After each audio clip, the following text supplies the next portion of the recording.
Bienvenue dans cette troisième session. Alors, grâce à la première session, vous avez une première liste de sujets à traiter. Grâce à la deuxième session, vous avez des éléments complémentaires qui sont un peu plus subtils, issus de votre vision. L'objectif dans cette troisième session, c'est de consolider l'ensemble et de déterminer ce qui pourrait être votre portefeuille de projet. Alors, pour commencer, au vu de tous les éléments que vous avez vus dans votre vision et par l'analyse de votre environnement, quel pourrait être votre objectif stratégique à 5 ou 10 ans? Alors, je vous encourage à tourner votre objectif stratégique sous la forme devenir le numéro 1 dans un domaine particulier ou pour tel type de client sur un périmètre donné, qui peut être votre région, qui peut être la France, qui peut être le monde, l'Europe. Voilà, donc, essayez de déterminer un objectif vraiment tourné de manière ambitieuse. Alors cet objectif, il faut essayer de le quantifier également en termes d'objectifs de chiffre d'affaires, de progression en termes de bénéfices ou de chiffre d'affaires, pour que ce soit chiffré. À partir de là, et par rapport à toute la liste que vous avez élaborée, vous allez essayer de faire des paquets de sujets. Alors j'imagine que vous avez sans doute un paquet, on va dire, système d'information avec des projets liés à la dématérialisation, la simplification de vos process.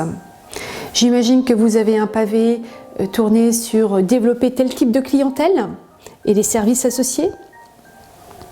Donc là, il y a aussi des points informatiques, mais l'enjeu, c'est vraiment de développer tel nouveau type de clientèle. Peut-être que vous avez aussi des choses liées au domaine des ressources humaines, donc refondre par exemple tout ce qui est process RH avec le recrutement, peut-être même la paye, voilà. Donc essayez de faire des paquets de cette sorte. Ensuite, en revenant vraiment bien dans le concret, j'encourage à lister quels pourraient être vos critères de décision pour la priorisation. Alors, j'imagine qu'il y a bien sûr l'aspect coût. Ensuite, il peut y avoir l'aspect délai. Qu'est-ce qui prend du temps? Qu'est-ce qui peut délivrer des résultats dans le court terme? Quel est l'aspect quick wins de chaque paquet?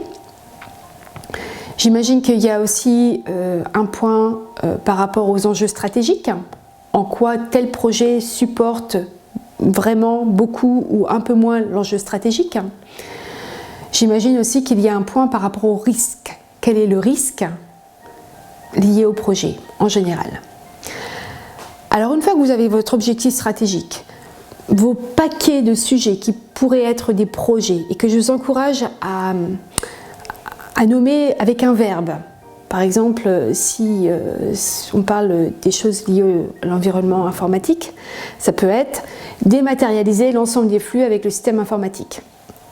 Voilà. Quand il y a un verbe, au moins, ça fait clairement référence à un projet. Donc une fois que vous avez l'objectif stratégique, vos différents projets, vos différents critères, vous pouvez faire tout simplement une matrice des décisions pour évaluer quel est le meilleur projet ou quel est le projet à faire en priorité.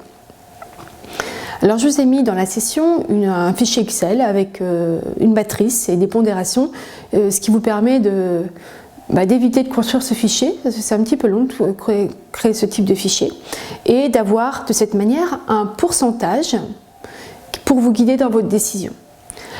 Alors une fois que vous avez déterminé une liste de projets, on va dire candidats, avec une possible priorité par rapport à vos enjeux stratégiques, le travail ne s'arrête pas là pour dire si vraiment il faut faire ce projet ou pas. Avant de décider finalement si un projet est bon ou pas, il faut rentrer dans une phase d'analyse avec un cas d'affaires pour évaluer combien de temps ça peut prendre, quel est le budget associé, quels sont réellement les bénéfices. Donc pour déterminer un cas d'affaires, il faut regarder bien sûr les coûts, tous les types de coûts, pas seulement les coûts externes. Il peut y avoir des coûts externes liés par exemple à de nouveaux outils ou de la prestation externe, mais il y a aussi un coût interne lié au fait que les gens qui seront affectés à ce projet pendant ce temps-là ne feront pas le travail quotidien et que peut-être vous aurez besoin de renforts pour les libérer. Les bénéfices. Alors les bénéfices, de la même façon, il y a des bénéfices tangibles, donc où il y a un retour sur investissement direct, mais il y a également des bénéfices intangibles. Alors les bénéfices intangibles sont évalués de manière un peu plus, on va dire, un peu moins rigoureuse, mais méritent d'être pris en compte tout de même. Par exemple, tout ce qui est lié à la communication, c'est difficile de chiffrer le retour sur investissement qu'on peut avoir en faisant un site internet, mais ça contribue à l'image. Donc pour tout ce qui est intangible, c'est vraiment à apprécier au plus juste en fonction de ce que l'on ressent, ce qui est important pour le développement de l'entreprise. Donc ce business case, il ne suffit pas d'avoir la somme des coûts et des bénéfices, il faut que ce soit cadencé dans le temps. Le but, c'est que, bien sûr, il y ait des bénéfices le plus vite possible. Et pour ça, ça suppose d'avoir déjà un bon projet et une planification rigoureuse. On verra tout ce qui est lié au projet dans une session ultérieure. Donc, à la fin de cette session, vous avez votre liste de projets potentiels, vous avez une priorisation et vous pouvez déjà réfléchir dans votre équipe quelles pourraient être les personnes qui pourraient être en charge d'étudier un cas d'affaires. Il ne s'agit pas d'y passer des mois, mais quelqu'un qui prenne vraiment le sujet, qui le fasse de manière rigoureuse pour revenir vers vous en disant voilà, j'ai fait mon cas d'affaires, tel résultat, pour que vous puissiez réellement décider en toute conscience des priorités à donner à cette liste de projets. Je vous dis à très bientôt. Dans la prochaine session, on verra comment organiser ce travail en mettant vraiment en œuvre une structure de pilotage de projet. À très bientôt.